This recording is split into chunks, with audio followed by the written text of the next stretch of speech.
Hey, folks. Oh, great. We've got a packed house. Raise your hand if you have actually witnessed in person somebody hooked up to an EEG and other neurometric devices in order to live scan their brain activity. Raise any hands. I see two and a half people. Are you half? You're full. So today is going to be a chance to really get to learn more about that and how that works and the kind of data that we get from it. And we're going to take you on a little bit of an adventure. So today, let's talk about how does neuroscience actually reach practical applications in advertising. We're going to be talking about some very sophisticated technology here. In fact, one of the pieces of technology that we're going to be talking about is something that you actually all are carrying with you right now.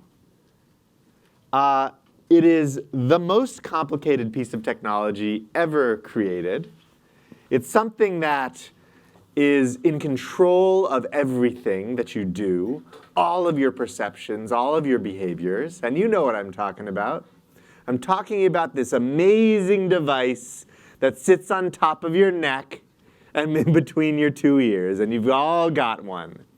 And the human brain is responsible for all actions, all behaviors, all interactions. It is what drives us in everything that we do. And when I got into neuroscience in the first place, it came out of an initial frustration.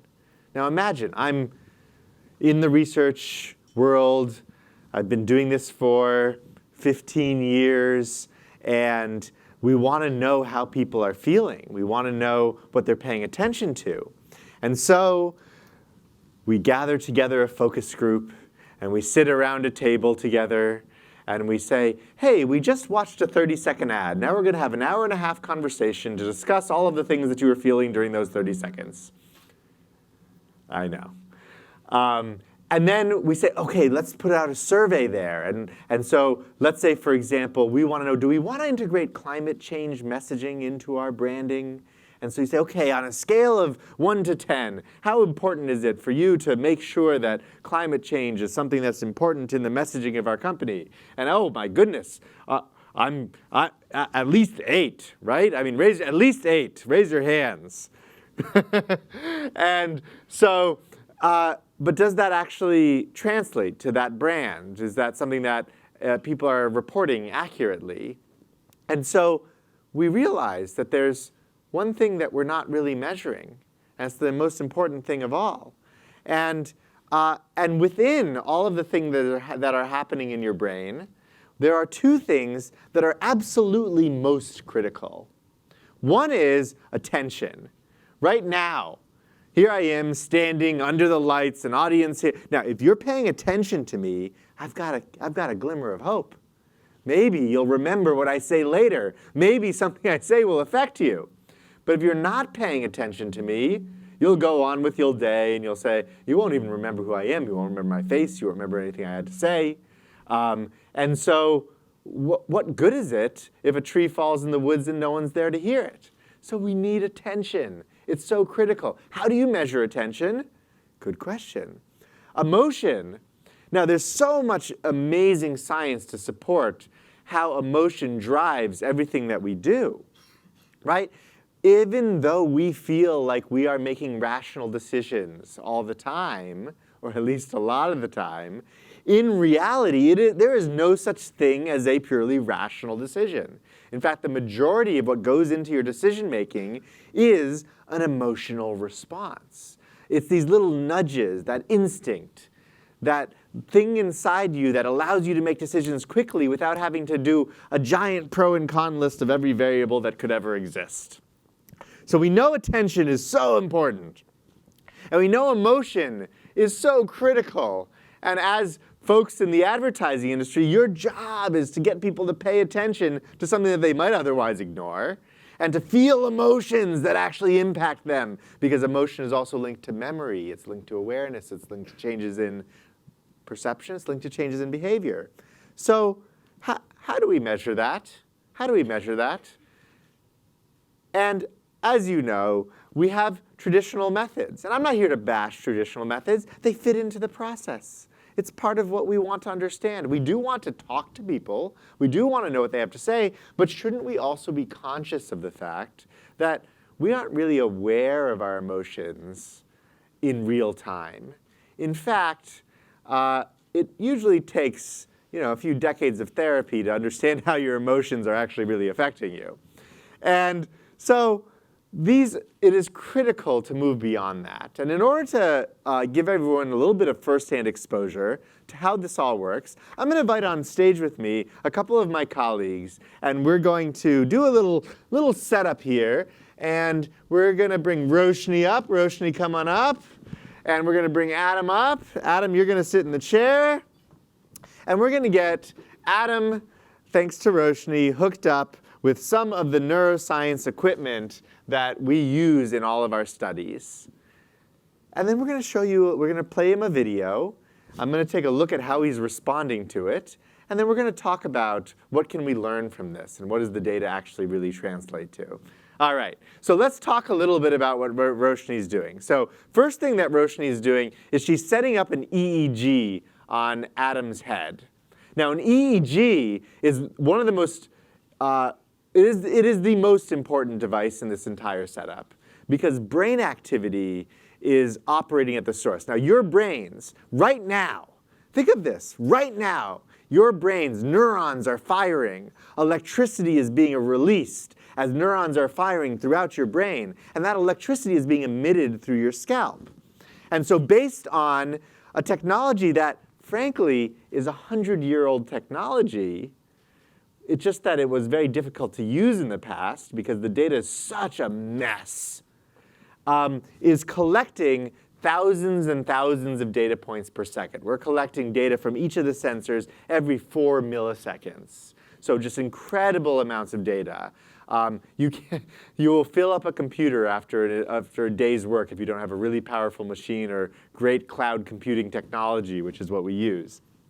These sensors are a little bit wet, but I feel them they're a little bit damp because we need something that really conducts electricity. Something that conducts electricity so that we can get to those sensitive areas of the brain that we're looking for. And we don't have to do PhD Neuroscience 101 right now, but just to give you a glimpse of what are we even looking for in there? Well, your brain it's releasing electricity. It's releasing electricity of different frequencies of electricity, right? How much distance is between the waves, that's the frequency. And different amplitudes of electricity, right? So how big are those mountains of electricity? And at all different parts of the brain. And the science of this gets incredibly fascinating. Now, I won't bore you with all the science, but let's just talk a little bit about what's going on in your brain. So one of the things that you're doing in terms of attention is you're visually processing. Another thing is you are auditorially processing what you hear. You're also able to be distracted, right? In case something jumps out, you can say, oh my God, what was that? You're able to get bored. Your brain can tune in, it can tune out. And so let's just talk for a second about how do you process visual information? Well, you've got these great sensors, your eyes, built into the system. And the signal comes through your eyes. We can open the computer too so that Adam can have something to look at in a minute. And the signal comes through Adam's eyes. It hits the optic nerve. 30 milliseconds later, you're starting to process it in your occipital lobe. Some of you may remember that as it goes down the optic chiasm, if you remember bio, it kind of crisscrosses and hits the back of your brain. And then 180 milliseconds later, it goes from the back of your brain and starts making its way to the cortex. But the frequencies of electricity are changing all the while. So there's so much more to this, right? That's just the simple beginnings of how you process visual information, but there's so much more. And anytime anyone wants to nerd out with us and say, how do the algorithms work? How does this all come together? It's really important that science be open in those ways. And that's something that we really want to be able to educate the industry about. It's also something that if I wish that I had EEGs hooked up to you all, I would know, should I keep going deeper into the science, or are they getting bored? So in addition to the EEG, reading brain activity at thousands and thousands of data points per second, we also are reading something called galvanic skin response. Let's give everybody a little sign there. OK, so galvanic skin response. Right now, because it's nice and cold in here, so I'm not sweaty. But if I really pay attention, and I can almost not tell, because it's really small microscopic amounts. But there's little microscopic amounts of sweat that are coming out of my palms and fingers. And that's happening to you all day, every day. And that's a result of your nervous system being activated. Well, guess what? Just like we're really reading electricity in your brain, we're also reading electricity as it leaves your central nervous system and permeates through your peripheral nervous system. Now, if you've ever been in driving in a car, I know that doesn't happen much in New York, some of you are from out of town, and you almost get in an accident, and your whole body breaks into a full body sweat, right? Well, that's a very intense version of electrodermal activity or galvanic skin response, but it's also happening all day, every day in your palms and fingers. And there's a lot of science of how do we tell the difference between what's just natural ebbs and flows and what is in response to the stimulus that's being presented. So we're collecting more thousands of data points and processing all of that information into a collective whole, because all of these tools have strengths and weaknesses. And simultaneously, we're looking through really just this little webcam right here at Adam's face. And oh, there was a little bit of a microfacial expression. Did you see it? A little smirk, right? Sometimes you get a little furrow of the eyebrow. Now, let's be honest about what the different pieces of technology can and can't do.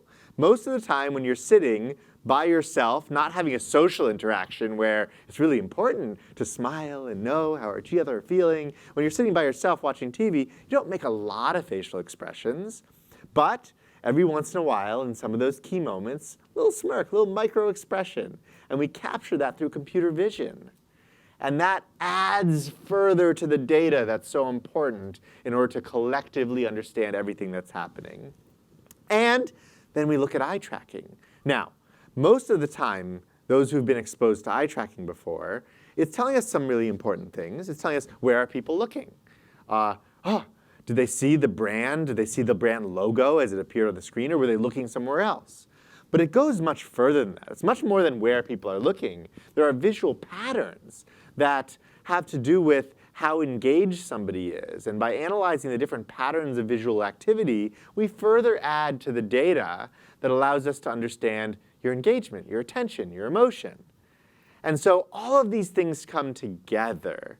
And in scientific studies, one of the best things we can do is say, well, every tool has its strengths and every tool has its weaknesses. But when we bring them together, we actually can get to a much more accurate place. All of that said, brain activity is the most important. Such rich data and so immediate, no delayed reaction. Your brain is processing things subconsciously before you even know it. So what do we do with all this data? We take this data, and in a second we're going to play Adam an ad, and we turn it into some graphs and figures. This happens to be a Visa ad, and it's actually a really good ad. How do we know that it's a really good ad? Well, it's a lot more complex than just looking at, well, what was average attention or what was average emotion, right? Storytelling, which we'll get into a little bit more today, is about creating the dramatic arcs, about creating that engagement where you take people on a journey or a roller coaster of emotions.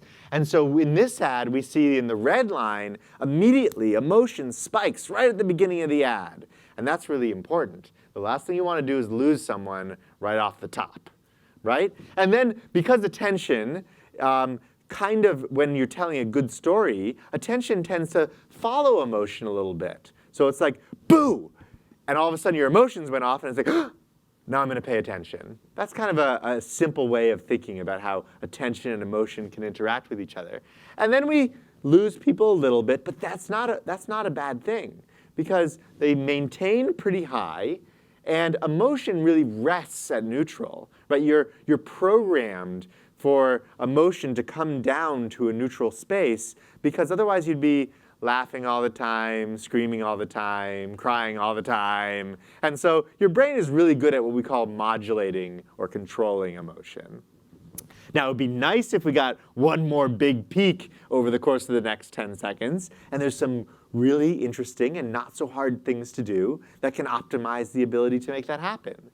And we get a few more emotional spikes, but at the end, attention trails off for almost 10 seconds in a row.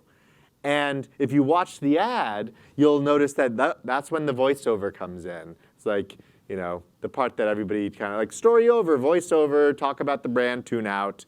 And so there's something that can be done about that. And it's also important to look at how emotion and attention have disconnected from each other. So I wanted to empower you guys to be able to look at charts like this and say, like, this isn't a mystery. This is something that we can really understand and we can use to optimize the creative process. We can use to optimize and understand how things are performing. Now, there's a couple other really critical aspects of how you make sure the science is good.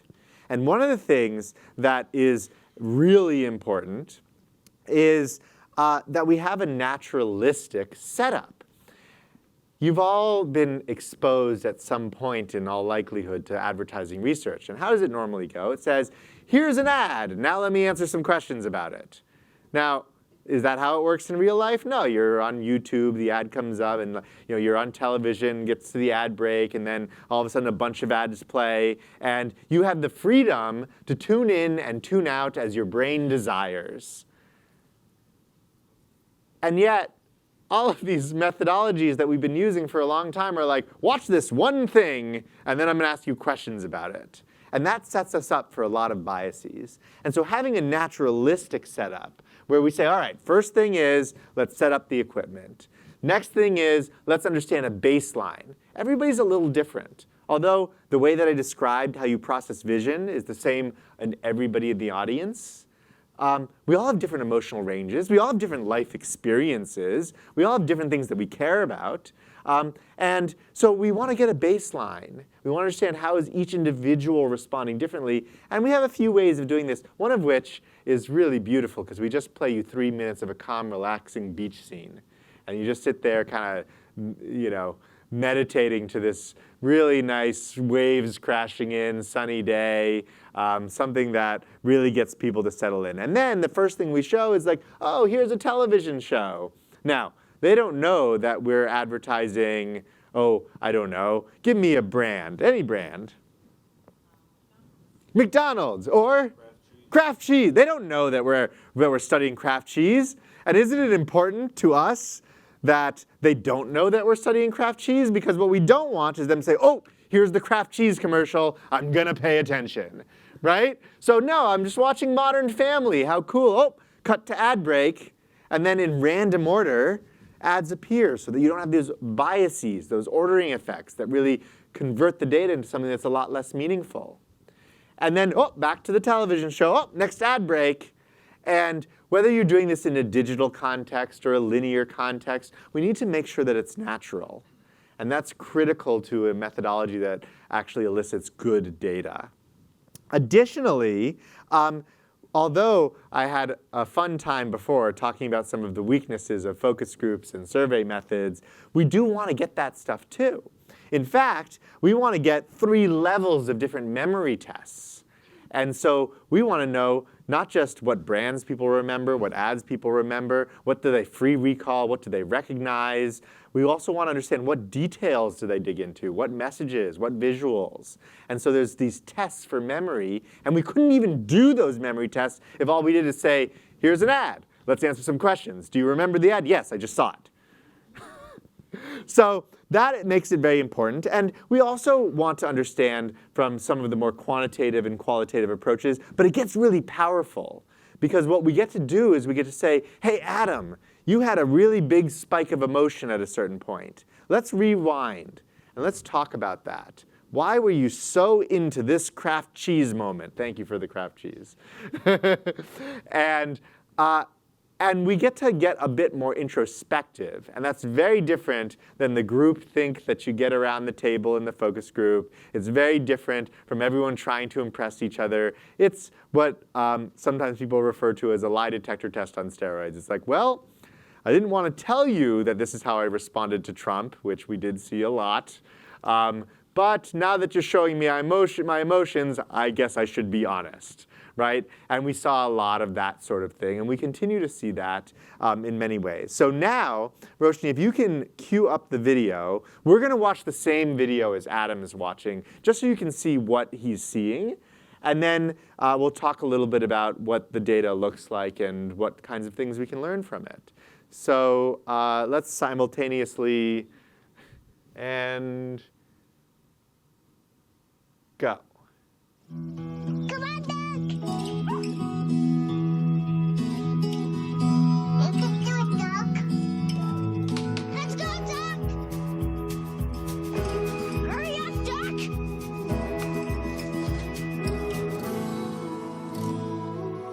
You can do it, Doc. Iams, ideal nutrition to help keep your dog healthy and active at every stage of life, so you can always look forward to what's next. OK. And thanks to Adam and Roshni. May I? Oh, yeah. Thank you. What we can see, because all the data is being collected live, is we can see what was Adam's actual response. But you know how technology works in a big crowd. Like, we can't just rely on that right now. Talk about biases. Half of Adam's brain was like, I'm on stage and people are watching me. So in the interest of validity, what I want to show you is not just Adam's response, which we have a really nice clean version of, but let's be real.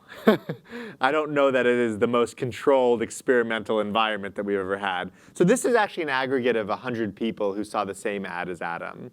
And we can see from this all kinds of interesting patterns. The first time that we studied this ad was to understand how does musical change impact the experience of an ad, and how can we integrate music in the perfect way and optimize the music in order to make sure that it supports and helps tell the story. Because that was simple library music. Nobody composed that. It wasn't a big expensive pop song. But there's still strategies that need to be used in order to tell you what music does best. It tells you how to feel. It tells you when to all of a sudden be anxious. It tells you when to all of a sudden get excited. And so without playing the ad again, we see that there's these really interesting peaks. And it turns out that those peaks align really well with some of the scene changes, some of the music changes, some of the sound effects. And using this data, we can really optimize. And we can understand how do we really make sure that we're making the best leveraging what we're doing. Now, data and art need to go together. It needs to be creatives doing what they do best. And after so many years of studying emotion, there's one thing that I would take away, which is that all of evolutionary psychology, all of human evolution, and everything leading up to that, all of your life experience has given you this really powerful tool as creatives. And that powerful tool is emotion. It is your emotional intelligence. It is your ability to understand on a visceral level how things are being perceived. Now, what you don't want is somebody in a survey or in a room being your creative director. What you do want is data that you can hang your hat on and say, I lost people here. What can we creatively do? And what does the science tell us about things like musical change, where we can say, if we just make this small shift, we might get him back right here. We might have one more big peak of emotion. And that's what's really important. So we'll get into now the goal behind all of this. What is this? This is all about storytelling. That is really the goal. I hate to break it to everybody, but we work in a profession where people's goal tends to be to not pay attention to the thing that we want them to see. I know, it's very sad. But that is really what people's goal is, which means that the bar that we need to cross in order to get people to care, in order to get people to pay attention, is really high. It's way too easy to tune out when the ads come on. And so let's learn a little bit about storytelling. It has been one of the most powerful tools since the beginning of time. And I'd like to present to you a study that illuminates something about storytelling that I think you'll all find quite fascinating. In this study, there were two groups. Both groups had to memorize the same words, right? So you have your control group, and I say, hey, you have a few minutes to memorize all of these words. Go for it. Go and memorize all lumberjack, dart, skate, hedge. Do whatever you need to do in your mind to try to remember these words. And the other group, the experimental condition, read this. The lumberjack darted out of the forest, skated around a hedge past a colony of ducks. He tripped on some furniture, tearing his stocking, right? And they have to memorize the very same words, but this time in the context of a story. So which was more effective? The answer should be pretty obvious, right? But you're going to be surprised at the next slide. So they asked people, go ahead and recite to me what words you remember. And they had a number of minutes to study. Like, they really got to study the words. This wasn't like you have 1 minute to study and see what you remember. And it turns out that in the experimental group, people did a really good job. Because it was tied up into a story, they remembered 99% of the words. Uh-oh, what happened? The control group just studied in the list, also remembered 99% of the words. Now, this is what I love about good science. Sometimes it can surprise you. But let's look at the methodology. Something was wrong here. Something was wrong here, and then they, in the next phase of the experiment, corrected for that. What was wrong? Well, much like a lot of the surveys and copy testing and all of the things that we do every day, this is how it worked. Do the memorizing. Okay? Now, ready, set, go, tell me what you remember. Short-term memory. People were asked immediately. It wasn't that naturalistic context. It wasn't you got to get distracted by other things. People were asked immediately. So then they let some time pass. They had them play a game. They had them do some things to distract them, and asked again.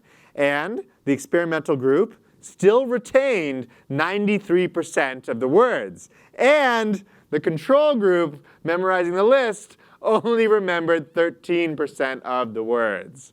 So there's two main lessons here. One, something that you already knew, something that is important, but we just want to emphasize how critical it is. Storytelling is very powerful. People remember a lot more when things are in the context of a story. And two, the experimental design matters a lot. Because if I ask someone immediately afterwards, they're going to remember it too. And we're not going to see the differences in the power of storytelling with the wrong approach to looking at the data.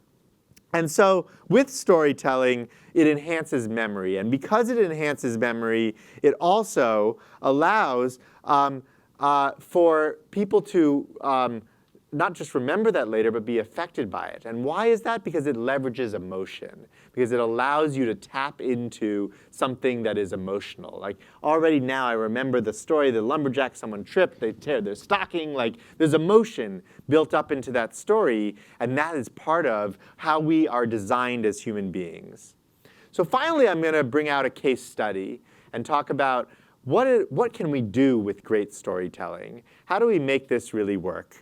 And FedEx has, as many brands do, a certain challenge. It's seen as a utility, right? I could ship with this or I could ship with that. Maybe I can ship with UPS or USPS or FedEx. It's reliable, but where's the emotional connection? How do I get someone to actually choose something? Because somewhere deep down inside, even if subconscious, there's something that they connect with. And that's a brand building exercise. That takes a lot of time, right? It takes devotion. It takes care to look at storytelling and to do it in a different way. And so the ask was, can we have a new approach? Can we create some long-lasting brand affinity? And can we continue to drive action because we've invested in creating that brand affinity? Now, I'm going to show you the commercial we tested 4 different commercials, and then another 4, and there was a big process to this. And I'm going to show you one of the commercials that came out as performing really well. And look at it for its storytelling context. What I actually think is fascinating about this story is there's not a single word in it. Let's take a look.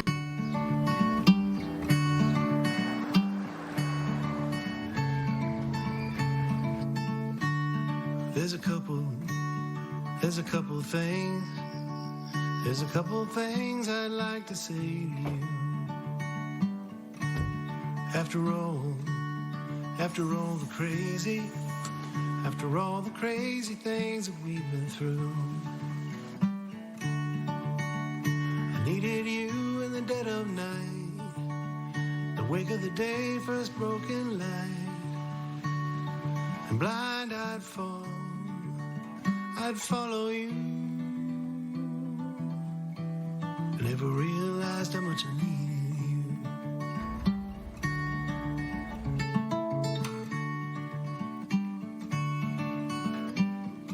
you. Comfort. What we deliver by delivering. It's a nice story. And so when we scan people's brain activity and all these other neurological responses that we talk about, we see this pattern averaged across a large group of people. And attention is really high. Like people are tuned in. And it actually grows over time. And it retains a pretty high level. The emotional profile, the arcs of that storytelling do a really good job. But what does that translate to? What does that mean in the real world? Well, first of all, of that entire study, of which there were many dozens of ads being tested, that was the strongest performing ad on numerous metrics. And I think the story had a lot to do with why. It was the highest peak in emotional intensity. And when we look at emotion, there are a couple things to look at. One is something called peak end theory. You're not going to remember every moment of everything that you see, but you create these flashbulb memories. Like, I'm giving a talk here now for, it's going to be a 45-minute talk, I think. You're not going to remember every word I say, but there's going to be these little flashes, little things that you might remember. And so that peak of emotion is the thing that you're most likely to remember. So where is that peak? That's a very important thing. Also, where's the end point? And by the way, where's the beginning point? And also, what about the branding moments? Where is emotion? Where is attention during the times when the brand appears? Critical to look at. Way too many times have we tested an ad and see people, oh, I loved that ad. That ad was great. Who was it for? I forgot. Well, it was for Kraft cheese. I really have to thank you afterwards. I needed an example. So not only that, but emotions remained high during the key branding moments, which we just spoke about, right? How critical it is that the branding moments have those emotional highs. And when we asked people, what was your favorite ad out of all the ads you saw, this was the most commonly chosen as the favorite ad, which is certainly important. What about memory? Well, of this entire study, it was remembered in free recall 78% of the time, which is a really high stat when you're seeing a television show and a whole bunch of ads, and we're not just saying like, hey, here's an ad. Did you remember it? Yes. OK, good. It also, not only did the ad remembered, but was the brand remembered. And that's a critical element of it. And so in this case, the brand was also remembered at very high rates. And specifically, when we asked about the details of any of the ads, so they're unbiased. They don't know what we're studying. We say, like, tell me about your favorite ad. Tell me about what happened in that ad. What was amazing was that they not only chose this ad, but they were able to say a lot of detail about it. They say, oh, and then the girl lost her tortoise, and then I think the maid was vacuuming, flashbulb, right? And then they was sitting under the bed, flashbulb. And then the girl was so sad, flashbulb. But then, like, FedEx brought it back to her. And so people were really able to recount details. And that's not easy to do. We spend so much time on the details, but can our audience actually recount to us and tell us the details of everything that they're seeing? And then ultimately, certainly the CMO was very proud of this, and I mean, you can read the quote. I won't read it to you, but it was something that he was really proud of. And really the creative team, which was BBDO on this, did an exceptional job in really taking a new approach to advertising. And then it got picked up by Forbes, and it got picked up by Adweek, and it was something that was like suddenly, at least for a moment in time, noticed by the industry. And we'll have time for questions in just 2 minutes, but I'd like to conclude by talking about a couple of the important things. Everyone knows this famous quote, right? When you ask people what they want, they're not really good at reporting it. And that is something that we really need to solve for. And there's an even better Margaret Mead quote. And I don't remember exactly how it goes. Can someone help me out here? People don't remember what you say, but they do remember how it made you feel. Something along those lines. Thank you for the nodding heads. I really appreciate that. And so when we look at what are the risks of not taking an approach like this, what are the risks of doing research the same old way that a lot of people continue to do it, despite the access and ability to get into much more advanced approaches? One of the risks is I've seen a lot of creative get watered down. Have you guys? Have you seen creative? Then I see, thank you for the nodding heads. You've seen creative just like go through the mill of the research process, and then all of a sudden it's like, well, I wish we could change the dog to a cat, and and then before you know it, it's like, you don't know what you want necessarily. There's a creative genius in some of the people creating these ads, and why should we water that down because of what people want to say to sound impressive or to feel good about themselves? And again, don't get me wrong, it's not that I don't want to hear from people, but in addition to hearing from people, I want to listen to what's happening in their brain subconsciously, because I can believe that in a very different way on a different level. The other risk is becoming part of the clutter. When you go through a normal approach of asking people, they respond with their expectations. And if you're just part of the clutter of advertising, you won't get remembered, right? Breaking through the clutter is one of the most difficult things to do in this world, in this attention economy, where people are just distracted all the time by so much. And finally, there can be points where someone's opinion, whether it's somebody's opinion in the executive suite or someone's opinion in how they interpret the research, can actually create some damage to the creative process and really make creatives lose a little bit of that spark. And so that is incredibly important. So thank you very much. I really appreciate your attention.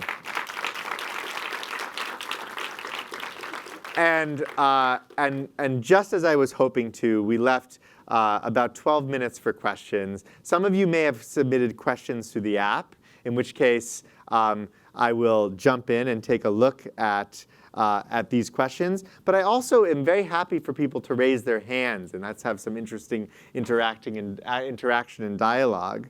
And so I'll pull out some of the questions here. There's a question here that says, how do you think about the trade-off between interest and emotion? The difference between the conscious mind interest and emotion. Well, let's actually dig into that question. Well, what is like the conscious mind interested in, and what are your emotions? It turns out that as much as we might want to believe that these are very different things, they're actually very intertwined with each other. And so emotion and what you actually care about really do link together. And so if you can feel emotional about something, you tend to then become more interested in it. But it is also a chicken and egg scenario, because if you're really interested in something, you are more susceptible to feeling strong emotions about that. So those things do go hand in hand. Martin Lindstrom did a lot of research in the field of neuromarketing. What's next for neuromarketing and science? What's next? Well, we showed you a bunch of technology here today, and how all of that technology interacts with each other. There's other newer technologies that are at the forefront of science that allow us to tap into things that we would have never been able to see before. And I'll give you an example of one of the things that we're working on. So has anyone ever heard of an fMRI? Those MRI machines are, first of all, they cost millions of dollars. And if you want to do a study on one, your sample size is going to be really small. And the study is going to be really expensive. And you have to put people into this like giant claustrophobic thing and a room about this big in order to scan their brain. Not very practical. But it is interesting. It is important. Why? Well, electrical activity is one way of looking at the brain. What is the electricity being released, and what are those patterns of electricity? Another way of looking at the brain is where is blood flowing to different regions of the brain? Because when it's flowing to certain areas, that gives us this spatial resolution as opposed to just the temporal resolution. So temporal resolution is there's no delayed reaction. Electricity is moving at the speed of light. But blood flow moves a little slower, but we get to see like where is blood concentrated in the brain? Is it, for example, concentrated in the ventromedial prefrontal cortex where people are assigning value to something? So what do we do now, knowing that that's something that exists, but it's not easily acceptable? There's a new technology called FNIRS. And FNIRS allows us to actually put a cap on someone's head, similar to the way an EEG works, and still be able to track blood flow. And so the advancements in the science are really important and are critical to understanding more about what people's real interactions with the content are. Question about metrics further down in the funnel. Consideration, purchase intent. So we've done a number of correlation studies. And we want to look at, well, does this translate to the real world? And the FedEx case study gives us some of the translation to the real world. But does this actually translate into what people purchase? Right? Does this translate into what happens? Now, purchase intent is one thing. Unfortunately, purchase intent is not usually an accurate measure of purchase, because there's a lot of things I intend to purchase or will tell you I intend to purchase. But what about actual purchase? Let's take it one step further. Well, we've run some really interesting correlation studies, and it turns out that when people are highly engaged in the content, high emotion, high attention, the sales lift goes up. And there's a strong correlation between those things. Now, I love looking at the stats of that. I love that we ran a study on that. But let's just back out of the science for a second. Kind of makes sense in this forest of all things of clutter that I can get distracted by. If you're paying attention, if you are emotional and feeling engaged, then yes, it should be more likely to affect you. And that should be something that we naturally intuit and have the science to back up. It's a great question. I'll take one more question, and then I want to make sure that everyone has time to get to their next session, but I will stick around in case people want to approach and ask questions individually. One question is, do we allow people to get distracted in the studies? Because in real life, people are watching TV, but they also have their mobile phone with them, and they could get up and they get a drink of water, and it's like, I'm bored, I'm going to go to the bathroom now. Like, do we allow for that? We have run studies. Like, we ran a study at a Super Bowl party, and we allowed for all kinds of different ways of being distracted. But let me tell you the truth about how that data came out. It was really messy. It was noisy. It was really difficult to interpret. Doesn't mean it's a bad thing. We learned a lot from it. But in science, you have to balance two things. One is internal validity, and one is external validity. Internal validity means if I run this experiment today with a specific target audience, and then we're going to go and run that same study again tomorrow with a similar, but not the exact same people, similar audience, will I get the same result? And that is called test-retest reliability. It's a huge problem in science today because people are finding that the science that was done before that we based a lot on is not replicating. And we're not being able to produce the same results in more than one occasion. The best way to prevent that is to retain strong internal validity, which means control the variables. Right? Make sure that we're not putting too many variables in front of people. But doesn't that cause a problem? Because what about external validity, which is, does this translate to the real world? And does this somehow mimic what happens in people's real lives? And that is also important. And so what do we do? How do we create this balance between real life controlled experiment? Because neither is perfect. And so that actually goes back to what we talked about in terms of setting up a naturalistic study. So remember, if you have one thing that you take away when you go back and you look at the research that's being conducted, take this away. When you give somebody like, hey, watch this ad and then answer some questions about it, that is forced exposure to the max of forced exposure because they are not tuning out. Their job is to pay attention. And they know that that's what they're there for. When you show someone a television show and then there's an ad break and somewhere in there is the Kraft cheese, they have permission to get distracted. They have permission to daydream and think about something else. And that in and of itself is critical to making sure that we have something naturalistic about the data. And then we have to do the studies to show how this correlates to the real world. And there should be more research. There should be studies where we look at bigger sample sizes to look for the noise in the signal but allow people to get distracted by their cell phone and have that as part of the experiment. But we need to be honest with ourselves about the science. Right? We can't lie to ourselves and say, well, this study sounds cool. You need to be able to look at the study and say, is it controlled? Is this something that if I do the same study today and I do tomorrow, will I get the same result? And if not, the data is not very reliable. So I've answered a bunch of questions, and we're just about out of time. I do want to thank you one more time. Thank you so much for your attention, and I hope your emotions. And I'll stick around in case anybody has more questions. But thank you again, and I hope you enjoy the rest of your advertising week.